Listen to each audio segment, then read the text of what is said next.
Hello friends, ಪ್ರಸ್ತುತ middle ಈಸ್ಟ್ನಲ್ಲಿ ಆಗ್ತಾ ಇರೋ ಯುದ್ಧಗಳಿಂದ ಜಗತ್ತಿನಾದ್ಯಂತ ತೈಲ ಸಾಗಾಣಿಕೆ ಕಡಿಮೆಯಾಗಿದೆ. ಆದರೆ ಯುದ್ಧ ಭಾರತದಲ್ಲಿ ನಡೆದೇ ಇದ್ರೂ ಕೂಡ ಅದರ ಬಿಸಿ ನಮಗೆ ತಡ್ತಾ ಇದೆ.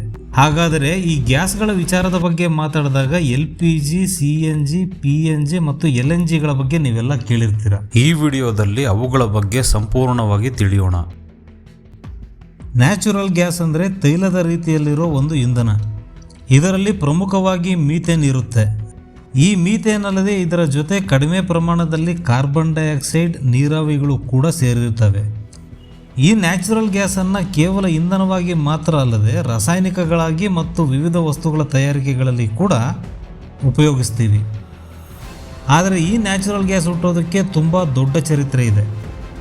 ಲಕ್ಷಾಂತರ ವರ್ಷಗಳ ಹಿಂದೆ ಸಮುದ್ರದ ಆಳದಲ್ಲಿ ಸಣ್ಣ ಸಸ್ಯಗಳು ಮತ್ತು ಸೂಕ್ಷ್ಮ ಜೀವಿಗಳು ಸಮುದ್ರದ ಭೂಗರ್ಭದಲ್ಲಿ ಪೊರೆಗಳ ರೀತಿಯಲ್ಲಿ ಸೇರಿಕೊಳ್ತವೆ. ಕಾಲ ಕಳೆದಂತೆ ಭೂಮಿಯ ಒಳಗಡೆ ಒತ್ತಡ ಹೆಚ್ಚಾಗುತ್ತೆ. ಇದರಿಂದ ಅತಿಯಾದ ಉಷ್ಣಾಂಶ ಉಂಟಾಗಿ ಇವೆಲ್ಲ ಭೂಗರ್ಭದಲ್ಲಿ ಕಾರ್ಬನ್, ಹೈಡ್ರೋಜನ್ಗಳ ವಸ್ತುಗಳಾಗಿ ಬದಲಾಗ್ತವೆ. ಹೀಗೆ ಇದ್ದಿಲು, ಕಚ್ಚಾ ತೈಲ ಮತ್ತು ನ್ಯಾಚುರಲ್ ಗ್ಯಾಸ್ಗಳ ರೀತಿ ಬದಲಾಗ್ತವೆ. ಆದರೆ ಈ ನ್ಯಾಚುರಲ್ ಗ್ಯಾಸ್ಗಳಲ್ಲಿ ಎರಡು ವಿಧಗಳಿವೆ: ಸಾಂಪ್ರದಾಯಿಕ ಗ್ಯಾಸ್ಗಳು, ಅಸಾಂಪ್ರದಾಯಿಕ ಗ್ಯಾಸ್ಗಳು. ಮೊದಲಿಗೆ ಸಾಂಪ್ರದಾಯಿಕ ಗ್ಯಾಸ್ಗಳು. ಇವು ಕಚ್ಚಾ ತೈಲದಲ್ಲಿ ಸೇರಿರ್ತವೆ, ಇಲ್ಲ ಅಂದರೆ ಕಚ್ಚಾ ತೈಲದ ಮೇಲಿನ ಪದರದಲ್ಲಿ ಇರ್ತವೆ. ಇನ್ನು ಅಸಾಂಪ್ರದಾಯಿಕ ಗ್ಯಾಸ್ಗಳು, ಇವು ಭೂಮಿಯ ಒಳಗೆ ಕಠಿಣವಾದ ಶಿಲಾಪದರಗಳ ಮಧ್ಯೆ ಸೇರಿರ್ತವೆ. ಎಕ್ಸಾಂಪಲ್, ಕೋಲ್ ಬೆಡ್ ಮೀಥೇನ್ನಲ್ಲಿ, ಸ್ಯಾಂಡ್ ಸ್ಟೋನ್ಗಳಲ್ಲಿ, ಶೆಲ್ ಗ್ಯಾಸ್ಗಳಲ್ಲಿ, ಹೀಗೆ ಹಲವಾರು ಕಡೆಗಳಲ್ಲಿ ಅಸಾಂಪ್ರದಾಯಿಕ ಗ್ಯಾಸ್ಗಳು ಕಂಡುಬರ್ತವೆ. ಇವುಗಳನ್ನು ಆಚೆ ತೆಗೆಯೋದಕ್ಕೆ ನಮಗೆ ಖರ್ಚು ದುಬಾರಿಯಾಗುತ್ತೆ. ಸಾಮಾನ್ಯವಾಗಿ ಕಚ್ಚಾ ತೈಲದ ಮೇಲಿರುವಂತಹ ಗ್ಯಾಸನ್ನು ಪೈಪ್ಲೈನ್ಗಳ ಮುಖಾಂತರ ಶೇಖರಣೆ ಮಾಡ್ತಾರೆ. ಭೂಮಿಯ ಒಳಗಡೆಯಿಂದ ಬರೋ ಗ್ಯಾಸಲ್ಲಿ ಮೀಥೇನ್ ಜೊತೆ ನೀರಾವಿ ಕೂಡ ಮಾಲಿನ್ಯವಾಗಿ ಸೇರಿರುತ್ತೆ. ಇವುಗಳನ್ನು ಫಿಲ್ಟರ್ ಮಾಡಿ ಪ್ಯೂರ್ ಮೀಥೇನ್ ರೆಡಿ ಮಾಡ್ತಾರೆ. ಈ ಪ್ರೋಸೆಸ್ಸಲ್ಲಿ ನಮಗೆ LPG ಕೂಡ ಒಂದು ಉಪ ಉತ್ಪತ್ತಿಯಾಗಿ ಸಿಗುತ್ತೆ.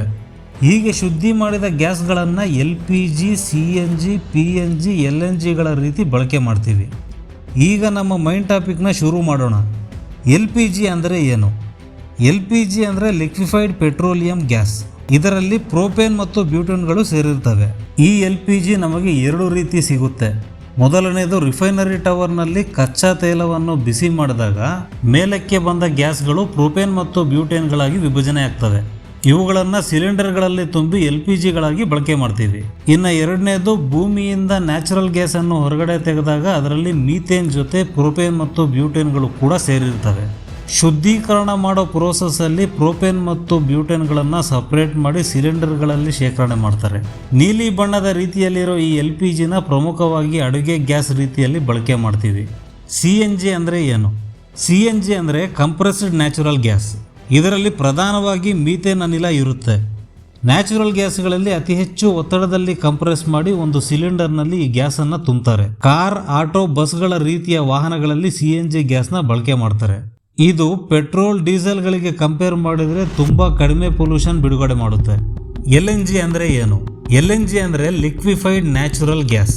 ಈ ನ್ಯಾಚುರಲ್ ಗ್ಯಾಸನ್ನು 162 ಡಿಗ್ರಿ ಸೆಲ್ಸಿಯಸ್ನಲ್ಲಿ ತಣ್ಣಗೆ ಮಾಡಿದರೆ ಒಂದು ರೀತಿಯ ದ್ರವವಾಗುತ್ತೆ. ಈ ರೀತಿಯಾಗಿ ಮಾಡಿದ ದ್ರವವನ್ನು ಗ್ಯಾಸ್ ಪೈಪ್ಲೈನ್ಗಳಿಲ್ಲದೆ ಇರೋ ದೇಶಗಳಿಗೆ ದೊಡ್ಡ ಗಾತ್ರದ ಹಡಗುಗಳ ಮುಖಾಂತರ LNG ಗ್ಯಾಸನ್ನು ಕಳಿಸ್ತಾರೆ. ನಂತರ LNGನ ದೊಡ್ಡ ಟ್ಯಾಂಕ್ಗಳಲ್ಲಿ ಸಂಗ್ರಹಣೆ ಮಾಡಿ ಅದನ್ನು ಪುನಃ ನ್ಯಾಚುರಲ್ ಗ್ಯಾಸ್ ಆಗಿ ಬದಲಾವಣೆ ಮಾಡಿ ವಿದ್ಯುತ್ ಉತ್ಪಾದನೆ, ಕೈಗಾರಿಕೆಗಳಿಗೆ, ರಾಸಾಯನಿಕಗಳ ಉತ್ಪಾದನೆಗಳಿಗೆ ಮತ್ತು PNGಗಳ ರೀತಿ ಬಳಕೆ ಮಾಡ್ತಾರೆ. ಹಾಗಾದರೆ PNG ಅಂದರೆ ಏನು? PNG ಅಂದರೆ ಪೈಪ್ಡ್ ನ್ಯಾಚುರಲ್ ಗ್ಯಾಸ್. ಇದು ಕೂಡ ನ್ಯಾಚುರಲ್ ಗ್ಯಾಸ್ನಲ್ಲಿರೋ ಒಂದು ವಿಧ. ಇದಕ್ಕೆ ಯಾವುದೇ ಸಿಲಿಂಡರ್ಗಳ ಅವಶ್ಯಕತೆ ಇರಲ್ಲ. ಇದನ್ನು ಪ್ರಮುಖವಾಗಿ ಮೆಟ್ರೋಗಳಲ್ಲಿ ಅಡುಗೆ ಅನಿಲವಾಗಿ ಬಳಕೆ ಮಾಡ್ತಾರೆ. ಈ PNG ಗ್ಯಾಸ್ ಭೂಗರ್ಭದಲ್ಲಿನ ಪೈಪ್ಗಳ ಮುಖಾಂತರ ಡೈರೆಕ್ಟಾಗಿ ನಮ್ಮ ಅಡುಗೆ ಮನೆಯೊಳಗೆ ಬರುತ್ತೆ. ಇದು ನಮ್ಮ ಮನೆಗಳಿಗೆ ಬರುವ ಎಲೆಕ್ಟ್ರಿಸಿಟಿ ಬಿಲ್ ಥರ. ನಾವು ಎಷ್ಟು PNG ಗ್ಯಾಸ್ ಬಳಸ್ತೀವೋ ಅದಕ್ಕೆ ಮಾತ್ರ ಬಿಲ್ ಕಟ್ಟಬೇಕಾಗುತ್ತೆ. ಆದರೆ ಈ ವ್ಯವಸ್ಥೆ ಇನ್ನೂ ನಮ್ಮ ಗ್ರಾಮೀಣ ಪ್ರದೇಶಗಳಿಗೆ ತಲುಪಿಲ್ಲ. ಇನ್ನು ನಮ್ಮ ಗ್ರಾಮೀಣ ಪ್ರದೇಶದಲ್ಲಿ ಸಿಗುವ ಹಸುಗಳ ಸಗಣಿಯಿಂದ ಅಡುಗೆಗೂ ಕಾರಿಗೂ ಕೂಡ ಇಂಧನ ತಯಾರಿಸಬಹುದು. ಅದೇ ಬಯೋಗ್ಯಾಸ್.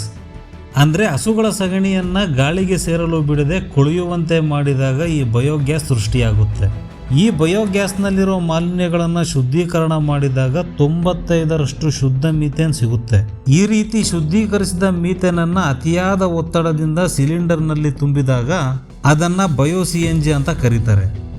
ಕಸವನ್ನು ಎನರ್ಜಿಯಾಗಿ ಬದಲಿಸಿದ ಈ ಬಯೋಗ್ಯಾಸ್ ಕೂಡ ನ್ಯಾಚುರಲ್ ಗ್ಯಾಸ್ ರೀತಿಯೇ ಇರುತ್ತೆ.